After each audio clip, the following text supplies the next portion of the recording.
forum de Midi Première, Fabienne Van de Merch. Et comme promis dans le forum, nous allons à présent parler des étudiants entrepreneurs, un statut créé par l'Université de Liège et un incubateur qui les aide à concrétiser leurs projets. Il s'appelle le Venture Lab et nous sommes au lendemain du premier sommet de l'étudiant entrepreneur. C'est pour ça qu'on en parle aujourd'hui. Je vous présente tout de suite nos invités. Sophie Joris est avec nous. Bonjour. Bonjour. Vous êtes la directrice du Venture Lab, donc on la prononce à la liégeoise, donc Venture.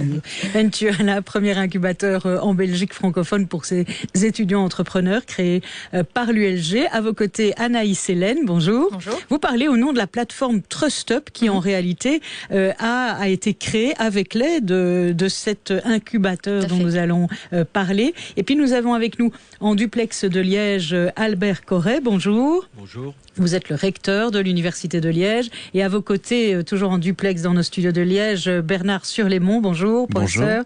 Vous êtes professeur d'entrepreneuriat à HEC Université de Liège donc et fondateur du Venture Lab. Alors peut-être d'abord une première question à vous, monsieur le recteur Albert Corret. Quand vous voyez le succès finalement de cette initiative, à la fois du statut de l'étudiant entrepreneur et puis de l'activité, quand on regarde le bilan du Venture Lab, vous ne regrettez évidemment pas de l'avoir lancé. Oh non, bien entendu. Il y a quand même déjà pas mal d'années que l'Université de Liège réfléchit à accorder à certains étudiants un statut particulier pour leur permettre de pouvoir, tout en faisant leurs études, réaliser un parcours en dehors, en fonction de leurs compétences ou de leur volonté, en tout cas, de faire autre chose. Et c'est le cas des étudiants entrepreneurs, pour lesquels, il y a un peu plus de 2 ans maintenant, on a attribué un statut d'étudiant entrepreneur qui leur permet, tout en faisant leur formation, de commencer en tout cas à développer en tout cas un projet d'entreprise. Et il s'agissait à ce moment-là de mettre à leur côté, pour les aider dans cette voie-là, un outil qui est le Venture Lab et c'est ce que Bernard Surlémont a fait. Alors justement, Bernard Surlémont qui est à vos côtés, je rappelle professeur d'entrepreneuriat à HEC et fondateur en réalité du Venture Lab. Vous avez en fait, au moment de créer cette initiative, vous avez un peu suivi des exemples dans d'autres pays, des expériences qui fonctionnaient bien dans le même domaine. Oui, nous sommes allés voir notamment ce qui se passait en Angleterre, à Helsinki, et certains incubateurs à Paris, pour imaginer un dispositif qui colle à notre contexte, parce que je pense que tous les contextes ne sont pas comparables, pour construire le Venture Lab dans la configuration que nous connaissons aujourd'hui. Alors Sophie Joris, je continue mon tour de table, vous êtes avec nous en studio, c'est vous qui dirigez ce Venture Lab, premier incubateur en Belgique francophone, il y en avait un à Gand je pense, à ce moment-là, pour les étudiants entrepreneurs. Comment fonctionne cet incubateur? Expliquez-nous. Alors c'est très simple parce que nous, notre objectif, c'est vraiment de favoriser le passage à l'acte entrepreneurial. Donc il y a énormément d'initiatives de sensibilisation pour les étudiants et il y a cette initiative-là, elle fait vraiment un focus sur la concrétisation du projet. Et donc, on fonctionne sur tout le pôle académique Liège-Luxembourg. Donc, on s'adresse vraiment autant aux étudiants de l'université qu'aux hautes écoles. On a maintenant un tiers des étudiants qui viennent des hautes écoles et 2 tiers des personnes accompagnées qui viennent de l'université. Et on s'adresse à toutes les facultés, toutes les disciplines académiques. Il y a autant des vétérinaires que des médecins, que des kinés, des personnes qui font la communication. Et donc, voilà. Ça, c'est... Alors, un vétérinaire qui se lance dans l'entrepreneuriat, comment? Pourquoi? Mais comme un autre, finalement. Nous, on accompagne des individus au Venture Lab. C'est vraiment important. Donc, on fait vraiment un focus sur le parcours de vie, sur la niaque entrepreneuriale des étudiants qui sont accompagnés. Et tout individu peut avoir cette niaque, peut avoir cette énergie entrepreneuriale, peut avoir cette créativité et cette envie de créer finalement sa vie professionnelle. Monsieur Corret, pardon, vous avez finalement misé et parié sur cette niaque dont parle Sophie Joris à l'instant. Oui, c'est en quelque sorte un pari, mais vous savez, pour développer cet état d'esprit, parce qu'il s'agit d'un état d'esprit d'entreprendre de la part des étudiants, des jeunes, ça ne vient pas du jour au lendemain, donc il faut les mettre dans des bonnes conditions, en leur disant, vous pouvez le faire, vous avez toutes les capacités, vous avez le temps et on va vous aider. Et c'est extraordinaire. On parle du vétérinaire, oui. Un vétérinaire, par définition, il y en a beaucoup qui vont s'installer comme indépendants après. Donc, ils vont monter en quelque sorte leur entreprise. Mais ici, ils peuvent développer un projet qui est tout à fait en dehors de leur futur métier de vétérinaire. Et c'est ça, évidemment, qui est exceptionnel. Mais il faut, en tout cas, les aider. C'est pour ça que les faire accompagner dans leur parcours par des vieux routiers, si je puis dire, de l'entrepreneuriat, du monde des affaires, ça leur permet en tout cas d'éviter de commettre un certain nombre d'erreurs. Et ça permet d'ajouter aux étudiants vraiment, ils ont une imagination évidemment qui déborde, mais il faut les aider, il faut les cadrer, en tout cas le mettre dans un état où ils peuvent aller plus loin en ayant confiance. Alors, je vous posais ces questions, évidemment, je rebondissais sur ce que disait Madame Joris en disant des vétérinaires qui se lancent dans leur entrepreneuriat. Mais c'est vrai, Bernard Surlémont, que puisqu'on ouvre la possibilité de ce statut d'étudiant entrepreneur à toutes les disciplines, on peut avoir des surprises et des agréables surprises, évidemment, d'agréables surprises dans les choix qui sont faits par les étudiants eux-mêmes. Mais ce qu'on constate, c'est que dans de nombreux cas, les projets ne sont pas nécessairement liés à la formation de base de l'étudiant. Donc, ce sont des projets qui sont liés à des passions, à des hobbies. On parlait d'un vétérinaire. Le vétérinaire, il est actif c'est un magicien. Donc, c'est son univers et son projet tourne autour de la magie. Et pourtant, il termine ses études de vétérinaire brillamment.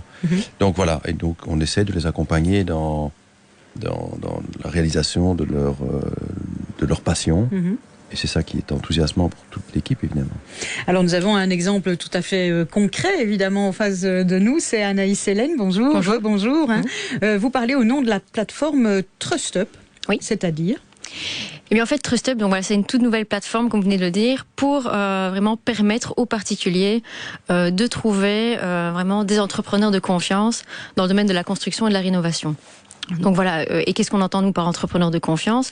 En fait, nous vérifions vraiment pour le particulier tout ce qui est santé financière, assurance, accréditation, réputation.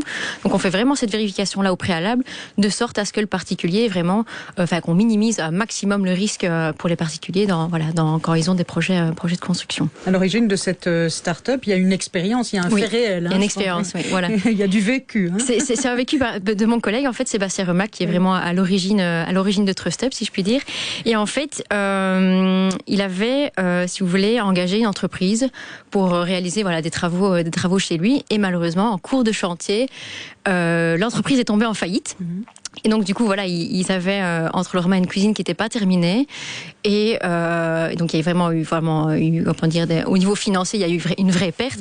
Et à côté de ça, ça a été vraiment très, très difficile de retrouver un entrepreneur par derrière qui était d'accord de finir les travaux. Donc, voilà, Sébastien a vraiment ressenti qu'il y avait un problème à ce niveau-là.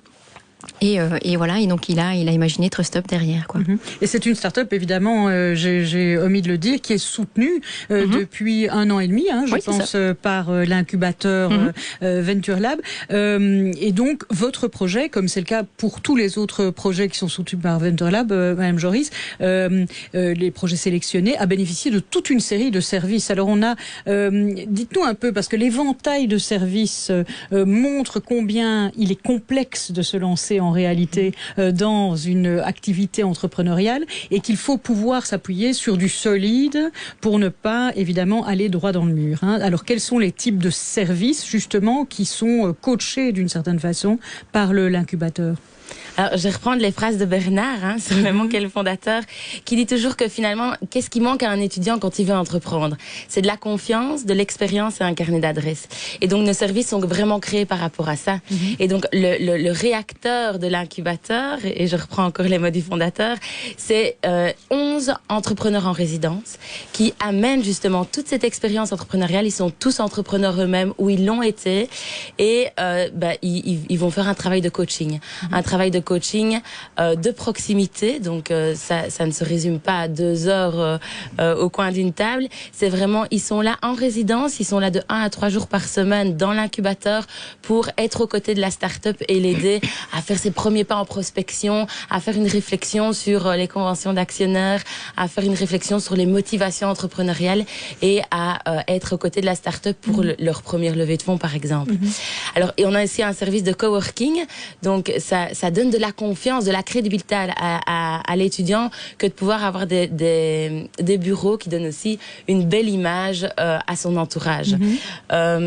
Ensuite, on a la chance d'avoir 109 experts qui nous entourent et qui offrent, eux, chacun une spécificité. Et donc, qu'ils soient avocats, qu'ils soient spécialistes en marketing ou même qu'ils soient un guide, on va dire, plus humain pour le parcours de l'étudiant entrepreneur. C'est 109 experts qui vont distribuer, qui vont donner du temps aux jeunes pour entreprendre et concrétiser leurs projets. Monsieur Solémon, Madame Joris vient de parler des entrepreneurs en résidence. Est-ce qu'ils sont difficiles à convaincre parce que c'est quand même un temps fou qu'ils consacrent à cette mission. Comment est-ce qu'on fait? Par quels critères est-ce qu'on obtient leur participation? Qu'est-ce qu'on leur dit? Est-ce que eux-mêmes sont motivés par l'envie peut-être de te transmettre aussi leur savoir, comme les professeurs que vous êtes. Alors la difficulté de les recruter, c'est qu'il faut ce sont des personnes qui soient dans un moment de vie où ils ont une certaine disponibilité, puisque comme le disait Sophie, c'est de 1 à 3 jours par semaine. Et donc on cherche des personnes qui, en général, ne sont plus le nez dans le guidon de leur entreprise, ont une très belle crédibilité par rapport à ce qu'ils ont réalisé. Mais une fois qu'ils ont goûté à l'accompagnement de jeunes, ils ne savent plus s'en passer. Ce sont nos meilleurs ambassadeurs, ce sont les entrepreneurs en résidence. Et ils nous disent tous que ils ne donnent pas uniquement, ils reçoivent. Et que cette cohabitation avec les jeunes crée une dynamique qui est enthousiasmante pour eux. Alors, vu que nous sommes exigeants sur les profils et le parcours, ça ne se trouve pas sous le sabot d'un cheval, comme on dit, donc il faut vraiment les dénicher. Et je me permets de faire un appel, là qu'on est à la radio, nous manquons de femmes entrepreneurs et nous aimerions en avoir un tout petit peu plus, donc si certaines qui nous écoutent sont réceptives à l'idée de venir accompagner des jeunes, qu'elles se manifestent. Mais donc, c'est vraiment, par rapport au public du jeune, le fait que ce sont les entrepreneurs confirmés qui les accompagnent change énormément de choses, notamment par rapport à la confiance en soi. Parce que quand on est accompagné quand on est étudiant ou jeune diplômé et qu'on est accompagné par une personne d'expérience, on prend conscience qu'on change de catégorie, c'est-à-dire qu'on est pris au sérieux, qu'on a waouh. Ça crédibilise le projet. Ça crédibilise le projet et ça fait prendre conscience aussi aux jeunes qu'il n'est plus en train de, je mets des gros guillemets, en train de jouer, mais qu'il est là dans un projet sérieux avec des personnes qui sont exigeantes avec eux, mais qui sont aussi bienveillantes pour eux. Alors là, je me retourne à nouveau vers notre témoin, notre exemple, je ne sais pas comment il faut le nommer, Anaïs Hélène, qui parle au nom de la plateforme Trust Up, qui a été donc encadrée par cet incubateur. Cet encadrement, ce soutien, ce coworking, ça dure combien de temps ? Alors, est-ce qu'à un moment donné, on vous lâche dans la nature ? Oui, on nous accompagne. Donc vraiment, au départ, c'est une durée de 2 ans, mais bon, voilà. Ici, on est vraiment suivi. Il y a vraiment un coaching qui est là pour nous aider à vraiment développer au départ un petit peu une idée, si vous voulez, et pour arriver vraiment à un projet solide. Et donc voilà, on est vraiment suivi. Il n'y a pas vraiment de durée fixe, si je puis dire. Mais voilà, je pense que c'est la relation entre le coach et les entrepreneurs, qui fait qu'à un moment donné, on se rend compte, maintenant, vous pouvez peut-être vous lancer avec vos propres ailes, voilà. Et mais il y a toujours quand même une relation derrière qui existera, je pense, toujours avec le coach, parce que voilà, ils sont vraiment à fond, à 100% avec nous dans les projets, et voilà, ils se sentent vraiment impliqués. Donc je pense que la relation en soi vraiment dure vraiment longtemps. En tout cas pour le projet. Sophie Joris, on disait, les coachs apportent leur expérience, mais aussi leur carnet d'adresses. Alors vous allez me dire, j'ai l'esprit mal tourné, mais enfin, ce sont de potentiels concurrents qu'ils sont en train d'aider, peut-être ? Non ? Non, je pense pas. Donc j'ai l'esprit mal tourné. Mais il faut voir on peut aussi voir la concurrence comme des collaborations, et donc c'est ça aussi qu'on inculque aux jeunes entrepreneurs dès qu'ils passent le seuil du Venture Lab, c'est crée-toi un réseau, quoi. Et donc ça c'est vraiment important. On veut être la porte d'entrée vers leur nouveau réseau professionnel, parce qu'ils n'en ont pas à la base quand ils arrivent, ou peu en tout cas. Et donc c'est important ça de pouvoir faire de sa réussite une réussite collective, avec énormément de partenaires et de parties prenantes autour de soi. Mais je charrie un peu, évidemment. Évidemment. Voilà. Mais ce sont aussi des heures, des chèques horaires en réalité, avec des heures de consultation juridique, comptable, marketing. Ça aussi, c'est une intervention, je dirais, qui est permise aussi grâce aux partenaires de cette initiative, Madame Joris. Oui, et donc ça, c'est vraiment très intéressant, en fait, parce que il y a énormément d'expertise autour de la table, et donc autant le coach a un rôle de coach généraliste, donc il va vraiment aider dans la stratégie, il va avoir ce côté humain dont Anaïs parle très bien, et puis après l'expert va vraiment venir pour des questions très ponctuelles, très pointues, qui va vraiment donner toute cette expertise au projet, et donc du coup faire un projet encore plus pérenne dans le temps. Un mot avec vous, Monsieur Corret, vous êtes recteur de l'Université de Liège. Cet incubateur finalement et ce statut d'étudiant entrepreneur, c'est un outil de développement économique pour la région Liège-Luxembourg. Il y a un côté win-win dans l'entreprise, dans la mission de ce que vous avez mis sur pied.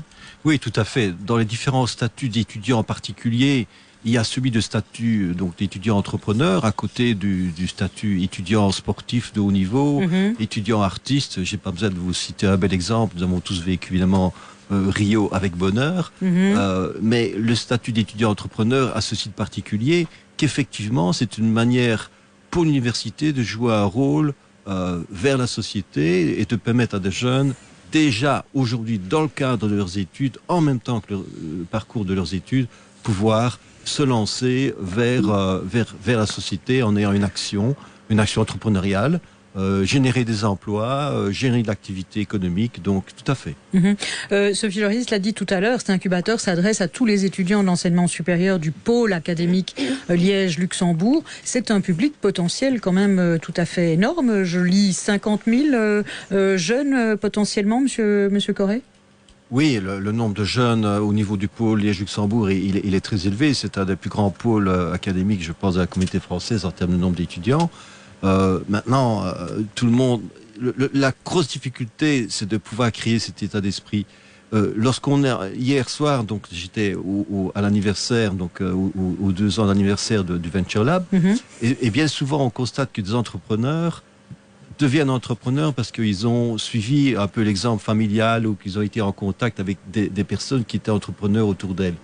Et donc c'est un état d'esprit qu'il faut créer. Donc c'est ce que nous faisons. Et je suis convaincu qu'en ayant créé le Venture Lab, en ayant créé ce statut d'étudiant entrepreneur, en ouvrant la porte à toutes les institutions du pôle, ça va être exponentiel. Donc je reste très très optimiste.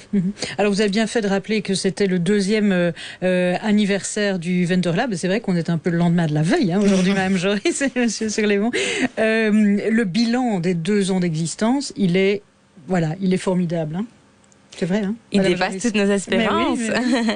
Donc, oui, après 2 ans, on peut se dire que le Venture Lab a participé à la création de 50 équivalents temps plein, donc 50 emplois, 27 créations d'entreprises par des étudiants, évidemment, aux jeunes diplômés. On a accompagné 220 étudiants, donc on voit là la réelle niaque, en fait. C'est un bon indicateur.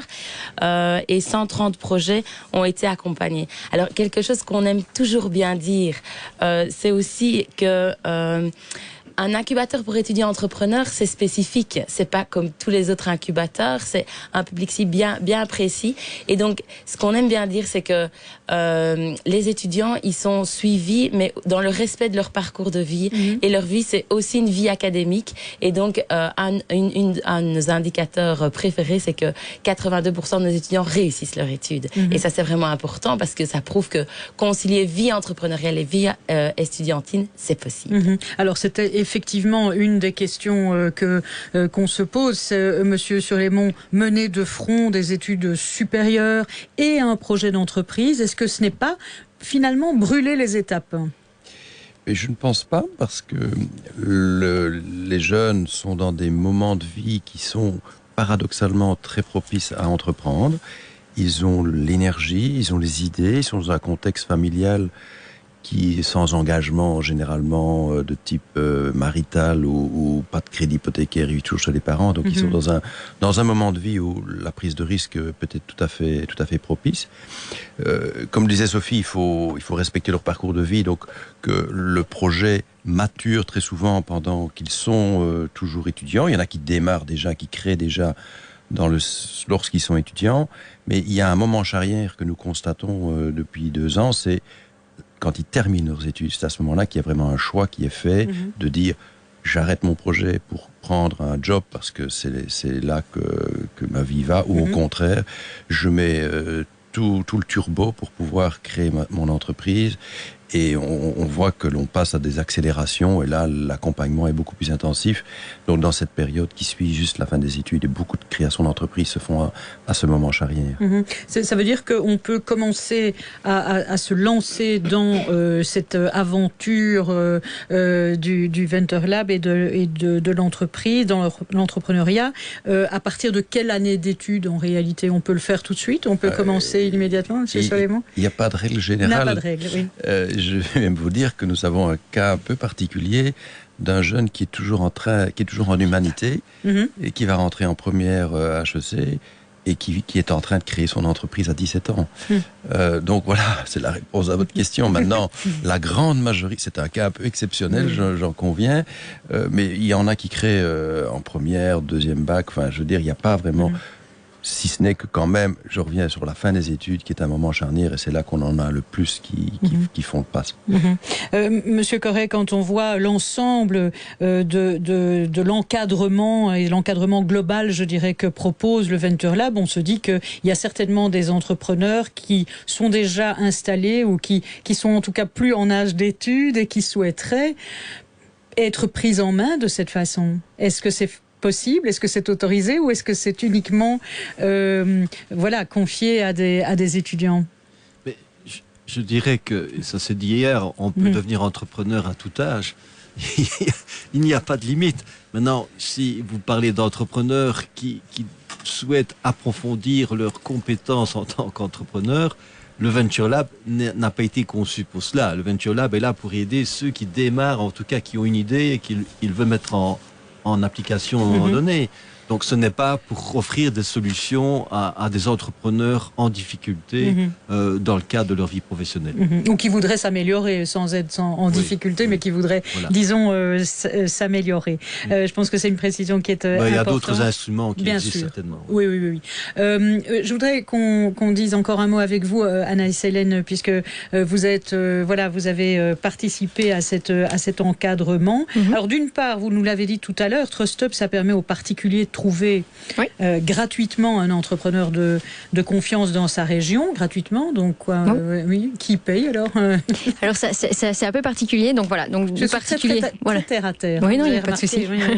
Donc du côté du particulier, c'est vraiment entièrement gratuit. Donc à partir du moment où il fait une recherche sur notre plateforme, il a vraiment accès à toute notre base de données d'entrepreneurs dans sa région. Donc là, une vraie visibilité et accès directement aux coordonnées. Alors vous allez me dire comment est-ce qu'on gagne notre vie? Eh bien en fait, premièrement, il y a de la publicité, si vous voulez, non concurrentielle. Donc on permet vraiment, si vous voulez, aux fabricants de matériaux, par exemple, de faire de la publicité non concurrentielle. Donc on ne veut pas que des entrepreneurs eux-mêmes puissent faire de la publicité en plus de leur présence. Donc ça, c'est très important. Donc par exemple, un fabricant de carrelage pourra avoir sa publicité si quelqu'un recherche un carreleur pour sa maison.